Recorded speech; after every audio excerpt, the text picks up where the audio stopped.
Today's story comes from the Rednall area of Birmingham, where a 29-year-old man named Michael Povey turned his BMW into a weapon and took Lee Baker's life. This wasn't just an accident, it was a carefully planned murder captured on CCTV cameras, where attempts to hide the truth ultimately failed. In this video, we'll explore how Povey resorted to lies, tried to deceive the police, and finally faced the consequences of his crime. Let's dive deep into this tragic story. July 21st, 2025 started as an ordinary day in the Rednall area of Birmingham, but by evening, it had transformed into a bloody tragedy. Lee Baker and his brother were on Ormscliffe Road after finishing their day's work, completely unaware that death was chasing them in the form of a BMW. Michael Povey, who had been involved in an argument with Lee and his friends earlier that day, was so consumed with rage that he decided to seek revenge. According to witnesses and police investigations, Povey spent the day talking to his friends about finding Lee and teaching him a lesson. This wasn't just emotional anger, it was a planned act of revenge that would cost an innocent man his life. Around 5:10 in the evening, Povey set out in his BMW with a deadly mission. CCTV footage clearly shows him driving to the rear of the shops on Ormscliffe Road, where he picked up two friends. The three of them then began searching for Lee and his brother. Within seconds, they spotted the brothers walking along the road. Povey turned his vehicle directly toward them and mounted the pavement at high speed. Lee's brother managed to jump out of the way just in time and saved himself, but Lee wasn't so fortunate. The BMW struck him with such force that his body was propelled through the air and crashed into the front wall of a nearby house.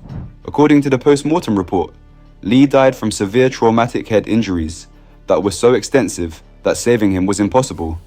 Immediately after the impact, Povey and his two companions jumped out of the car and fled the scene on foot. But the story didn't end there. This was the moment when Povey's web of lies began to unravel. Just minutes after the murder, he walked past the crime scene, but this time he had removed the high-visibility vest he had been wearing to avoid being recognized. He then went to his home on Ryde Park Road, changed his clothes, and attempted to disguise his appearance.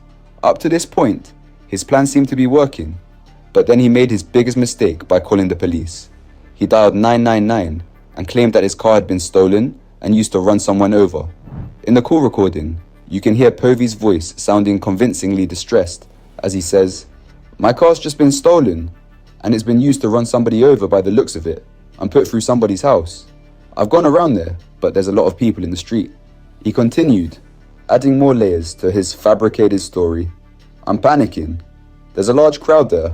I'll be honest, I'm scared to go back around because somebody's been hurt." However, police investigators began their work, and it didn't take long for the truth to emerge. Body-worn camera footage showed Povey at the crime scene, talking to officers and repeating his fabricated story about the stolen car.